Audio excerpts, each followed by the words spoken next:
नमस्कार, आप देख रहे हैं 20 मिनट में 20 खबरें। मैं हूं आपके साथ मनीष शर्मा। हम अगले 20 मिनट में आपको देश और दुनिया की 20 ऐसी खबरें बताने वाले हैं जो इस वक्त न केवल सुर्खियों में हैं बल्कि दिलचस्प और अहम भी है। तो चलिए शुरू करते हैं 20 मिनट में 20 खबरों का ये सिलसिला। और सबसे पहले आपको दिखाते हैं राजस्थान की कौन कौन सी खबरें इस वक्त अहम है। जिम्मेदारों की देखरेख में लहलहाती फसल को नष्ट करता ट्रैक्टर और कार्रवाई का वीडियो बनाता शख्स। तस्वीरें करौली की है, जहां एक किसान का अवैध अफीम से मालामाल होने का सपना ही रह गया।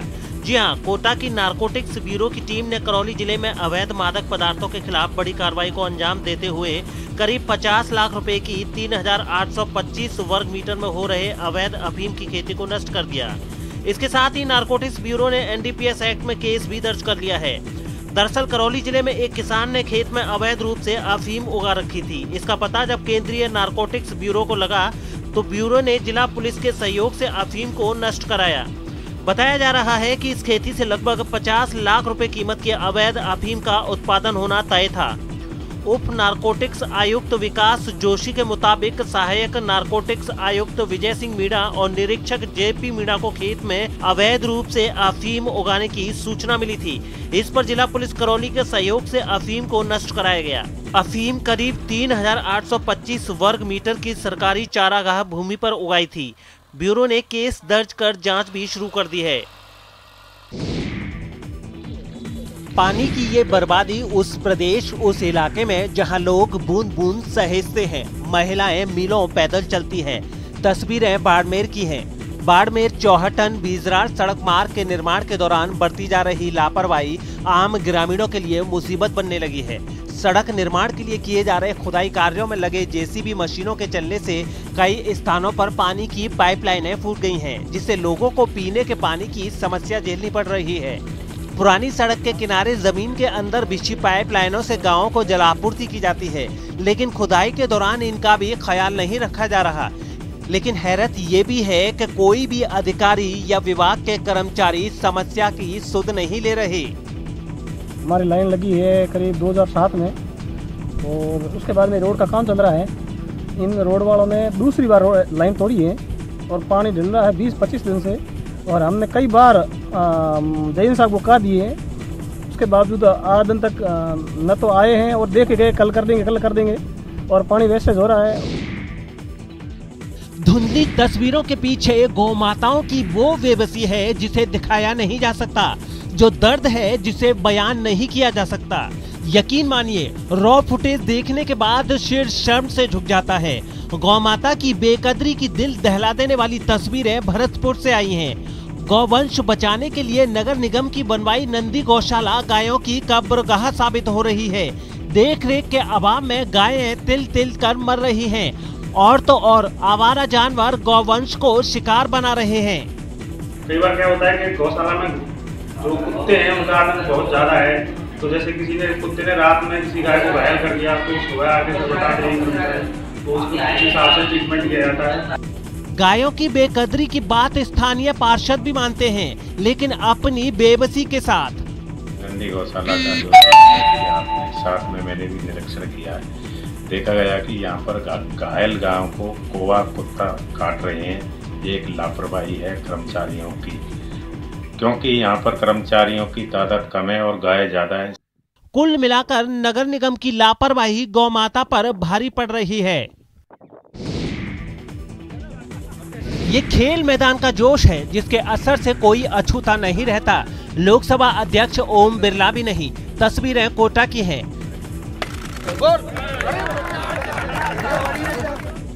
रविवार को ओम बिरला संग्राम सिंह स्मृति राज्य स्तरीय हॉकी प्रतियोगिता के समापन समारोह में शिरकत करने पहुंचे थे, जहां लोकसभा अध्यक्ष खिलाड़ियों को देखकर खिलाड़ी बन गए। वे मैदान में उतरे, हॉकी स्टिक पकड़ी और सदे हुए हाथों का कमाल दिखा गए।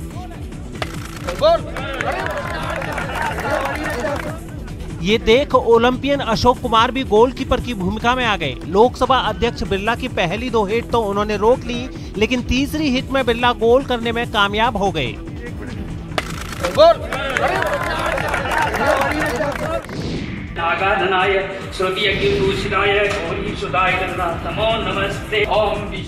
वैदिक मंत्रोच्चार के साथ उद्घाटन की ये वो तस्वीरें हैं जिसका अरसे से इंतजार था।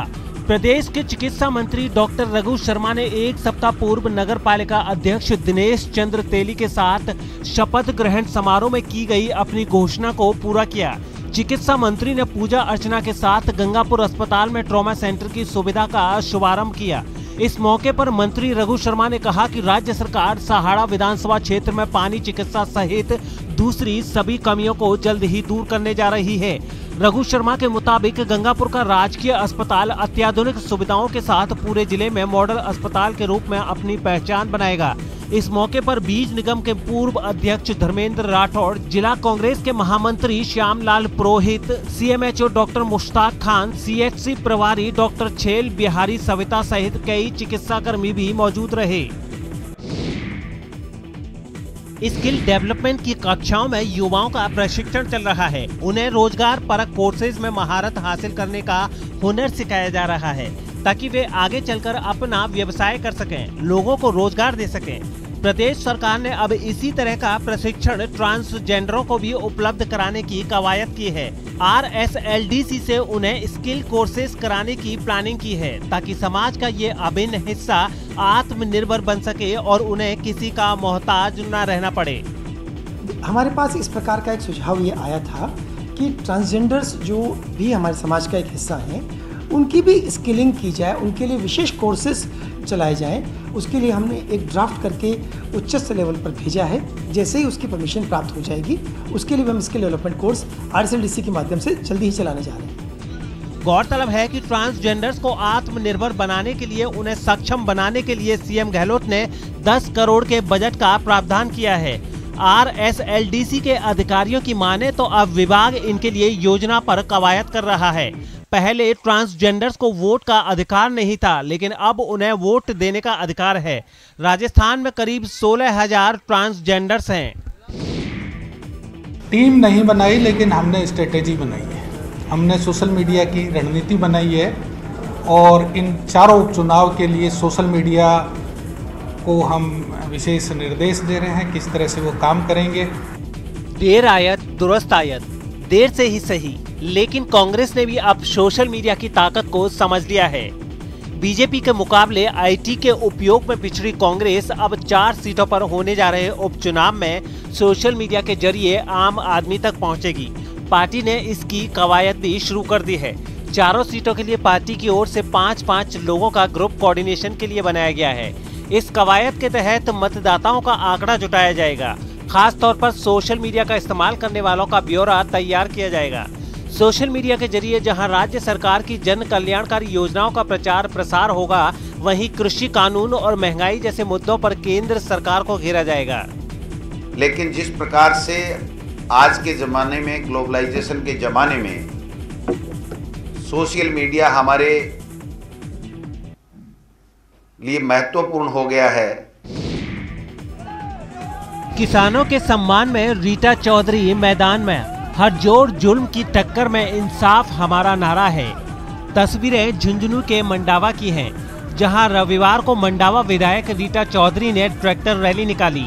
रैली में हजारों किसानों और ग्रामीणों ने ट्रैक्टर और कैंपर पर सवार होकर शिरकत की। रैली में तिरंगा और भारतीय किसान यूनियन का झंडा लहरा रहा था। कृषि कानूनों के विरोध की आड़ में मंडावा विधायक ने कांग्रेस नेताओं की तारीफ की और मोदी सरकार को जमकर कोसा। मैं कहना चाहती हूँ, जब किसान चाह नहीं रहा कि कानून लाए जाए तो क्यों केंद्र की सरकार उस पर थोपना चाहती है ये कानून। मैं कह नहीं सकती, क्योंकि जिस तरीके का जुनून लोगों के अंदर था, आप स्वयं देख लें, मैं अपने मुंह से क्या बोलूं। लेकिन मैं समझती हूँ कि आज का नौजवान जागरूक है, देश का किसान जागरूक है। और मैं तो इतना कहना चाहूंगी, अगर किसान जिंदा नहीं है तो देश भी जिंदा नहीं रहेगा। राजस्थान की आन बान शान का प्रतीक और वेशभूषा का अभिन्न अंग पगड़ी बीकानेर के रेलवे स्टेशन की शोभा बढ़ा रही है। हाल ही में बीकानेर के कलाकार पवन व्यास की बनाई गई 1569 फीट लंबी पगड़ी रविवार को रेलवे स्टेशन के प्लेटफॉर्म नंबर 1 पर रखी गई। बीकानेर रेलवे मजिस्ट्रेट राजेंद्र साहू और समाज सेवी महावीर रांका ने इसका उद्घाटन किया। कार्यक्रम में अलग अलग आकार की पगड़ियों को भी जनता के लिए रखा गया है। क्लब के अध्यक्ष आशीष क्राडू के मुताबिक बीकानेर की संस्कृति और परंपरा को आगे बढ़ाने के लिए समय समय पर इस तरह के कार्य किए जाते हैं। खास बात यह है कि यहाँ सबसे छोटी और सबसे बड़ी पगड़ी एक साथ रखी गई है और इससे आने जाने वाले यात्रियों को राजस्थानी संस्कृति से रूबरू होने का मौका भी मिलेगा। वहीं राजस्थान पर्यटन को भी फायदा होगा और राजस्थानी कला को प्रोत्साहन मिलेगा। ये जो पगड़ी है आज रेलवे स्टेशन पर चुनावलोकन के लिए रखी गई है। ये पगड़ी 16 दिसंबर को मैंने दक्षिण ऑडिटोरियम में बांधी थी, जो 478.5 मीटर लंबी है, जो 55 पगड़ियों को एक साथ जोड़ के बनाई गई है। तो आज लोग इस पगड़ी कला को देख सके, इस संस्कृति को पहचान सके।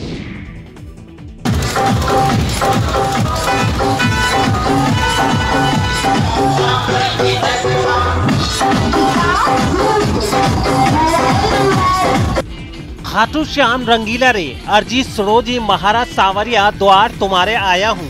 सुध बुध हर लेने वाले फागोत्सव की ये तस्वीरें करौली की हैं, जहां रविवार को श्याम बाबा का भव्य फागोत्सव और निशान यात्रा का आयोजन किया गया। शहर के सीताराम जी मंदिर से निशान यात्रा को विधि विधान से रवाना किया गया, जो विभिन्न मार्गों से होते हुए शिव पैलेस पहुंची। इस दौरान श्रद्धालु डीजे की धुन पर झूमते नाचते और श्याम धनी के भजन गाते नजर आए।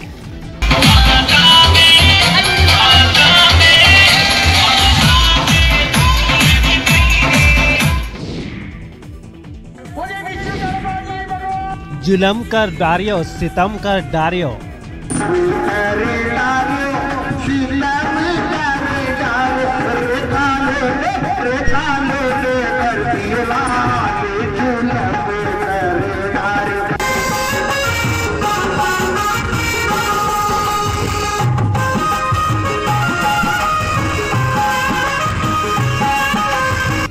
काले ने कर दियो लाल, जुलम कर डारियो।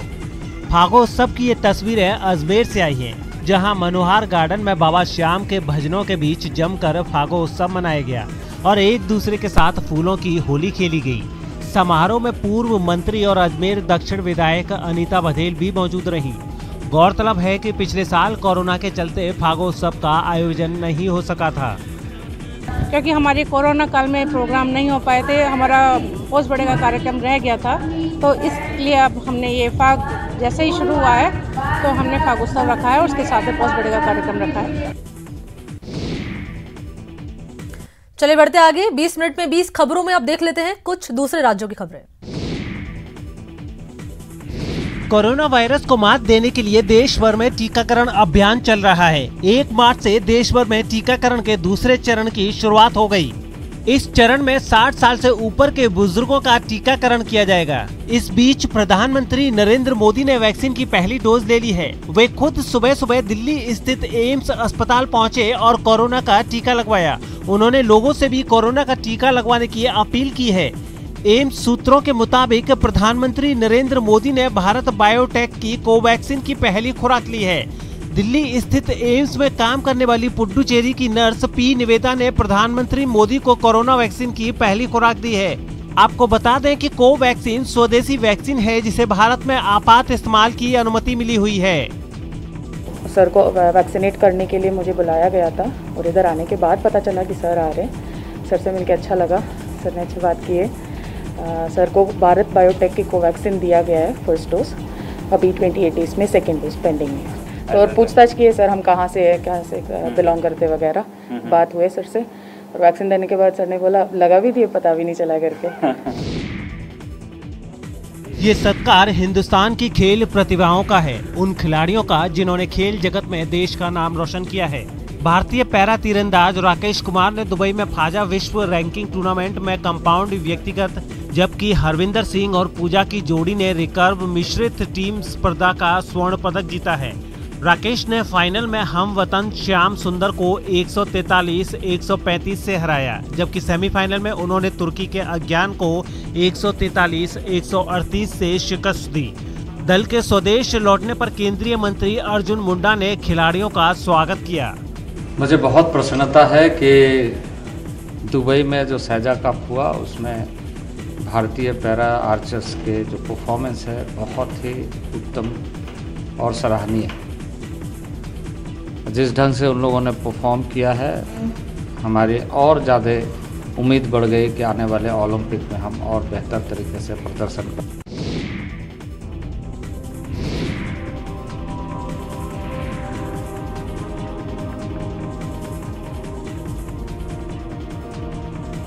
इस चीतल को काफी मशक्कत के बाद गहरे कुएं से लोगों ने निकाला।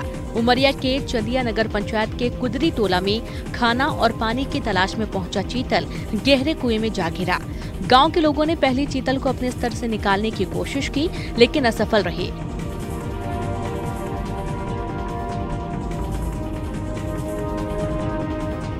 फिर वन विभाग को कुएं में चीतल के गिरने की सूचना दी गई। मौके पर पहुंचे वन विभाग की टीम ने गांव वालों की मदद से कड़ी मशक्कत के बाद कुएं में जाल फेंककर चीतल को जिंदा निकाला। कुएं से निकाले जाने के बाद पशु चिकित्सकों ने चीतल के स्वास्थ्य की जांच की।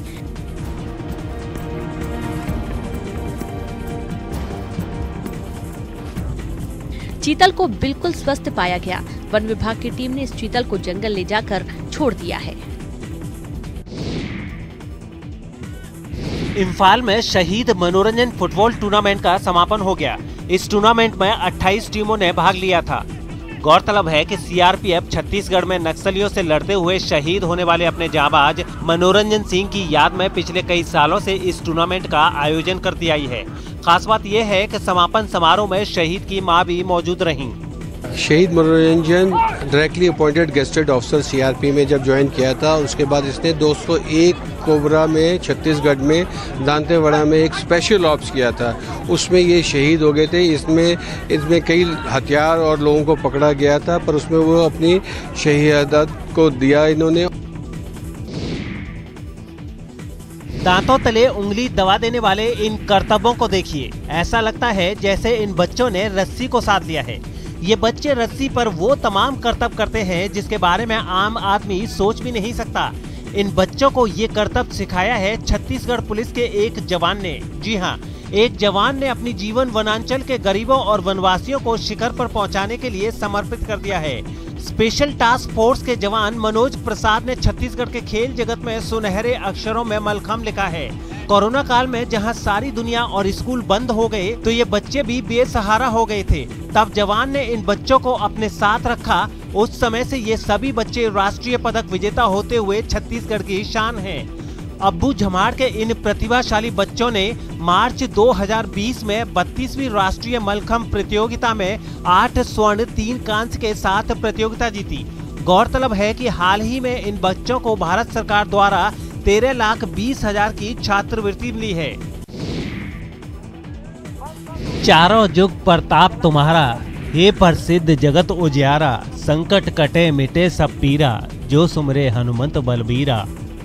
16 लाख दीपकों के बीच विश्व की सबसे बड़ी अष्ट धातु की बनी हनुमान जी की प्रतिमा के दर्शन। अभिभूत करने वाली ये तस्वीरें एमपी के इंदौर से आई हैं। शहर के पितृ पर्वत का हर हिस्सा रविवार शाम को दीपों से जगमगा रहा था।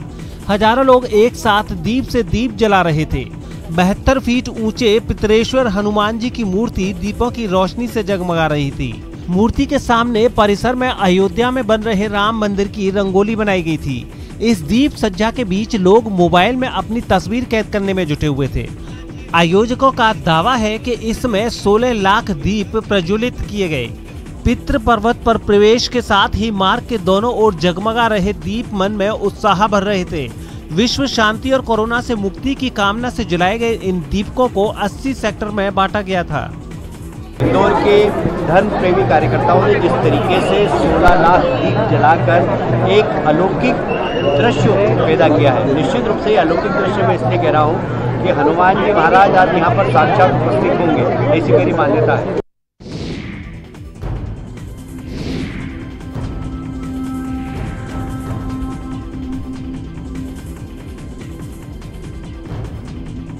गरियाबंद के राज्य माघी पुन्नी मेले के उद्घाटन पर पहुंचे विधानसभा अध्यक्ष चरणदास महंत ने कोरोना को लेकर अजब बयान दिया है। चरणदास महंत के मुताबिक कोरोना मनुष्यों के बुरे कर्मों का नतीजा है। मैं कह रहा हूं, अभी भी कह रहा हूं कि ये अगर शुद्ध मन से आप विचार करेंगे तो ये तभी आया है जो एक प्रलय के रूप में सामने, भयानक रूप में सामने खड़ा है। ये जो समाज में दुराचार, अत्याचार, व्यभिचार बढ़ रहा है, ये सब उसका फल है। मेले के उद्घाटन के अवसर पर लोगों को संबोधित करते हुए चरणदास महंत ने कहा कि हम जिस वैश्विक महामारी का शिकार हो रहे हैं वह हमारे बुरे कर्मों का प्रतिफल है। उन्होंने लोगों को इसके लिए आत्मचिंतन करने की जरूरत बताई है। विधानसभा अध्यक्ष ने सत्कर्म करने, धर्म के रास्ते पर चलने, सदाचार अपनाने और अपनी संस्कृति से जुड़ने की सलाह दी है।